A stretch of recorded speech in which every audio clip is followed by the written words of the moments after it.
¿Ha visto Firulais? Si lo encuentra, llame por favor. Oh.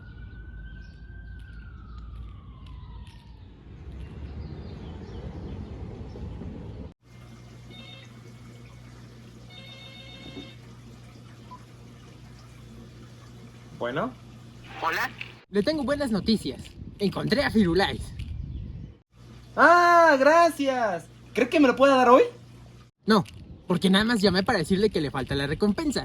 Pues póngase a pensar. ¿Quién se lo va a entregar de a gratis? Sin recompensa no hay perro. Váyase a la chinita.